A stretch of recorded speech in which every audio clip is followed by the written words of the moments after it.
HSC exam কবে শুরু হবে সেটা হচ্ছে আজকের বিষয়টি আপনারা জানবেন। এইচএসসি স্থগিত পরীক্ষা আগামী মাসের দ্বিতীয় সপ্তাহে বা সেপ্টেম্বর মাসের 11 তারিখে আপনাদের পরীক্ষাটি অনুষ্ঠিত হবে। আপনাদের প্রমাণসহ আমি দেখিয়ে দিয়েছি। এটা হচ্ছে দেখতে পাচ্ছেন যে কোন নিউজের এবং কোন টিভি থেকে এটা সংগ্রহ করেছি। এইচএসসি স্থগিত পরীক্ষা আগামী মাসের দ্বিতীয় সপ্তাহে পরীক্ষাটি হবে। তো আসলে এই বিষয়টি আসলে কি পরীক্ষাটি অনুষ্ঠিত হবে আপনাদের?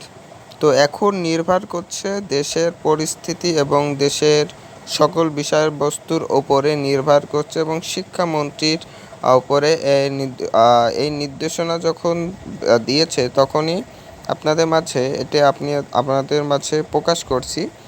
তো এখন তারা পরীক্ষার এতদিন কিন্তু অনিশ্চয়তার ভিতর দিয়ে আপনাদের পরীক্ষাটি অনুষ্ঠিত হতে যাচ্ছিল বা অনিশ্চয়তার ভিতরে আপনাদের থাকতে হয়েছিল, কিন্তু আপনাদের শেষমেশ আপনাদের পরীক্ষাটি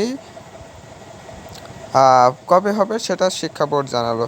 তো আপনাদের পরীক্ষাটি হবে আগামী মাসের দ্বিতীয় সপ্তাহে বা 11 তারিখে আপনাদের পরীক্ষাটি অনুষ্ঠিত হবে। যদি পরীক্ষাটি অনুষ্ঠিত হয় তাহলে আপনাদের সকল বিষয়বস্তু আবার নতুন কার্যক্রম হিসেবে হবে। কিন্তু আরেকটা বিষয় যে আপনাদের আগামী মাসের দ্বিতীয় সপ্তাহে কি কোনোভাবে পরীক্ষাটি হবে, তো এটা নির্ভর করছে দেশের পরিস্থিতি। আমি আবারও বলি, দেশের পরিস্থিতির যেমন হবে তেমনভাবে পরিচালনা করবে। কিন্তু এরপরে যদি পরীক্ষাগুলো না হয় তাহলে কি আপনাদের অটোবাস দিবে, এই বিষয়ে এখনও কোনো কিছু জানায়নি। তো আমাদের সকল প্রকার নিউজ আপডেট পেতে আমাদের চ্যানেলটি সাবস্ক্রাইব করে রাখুন, পাশে থাকা বেল আইকনটা বাজিয়ে রাখুন।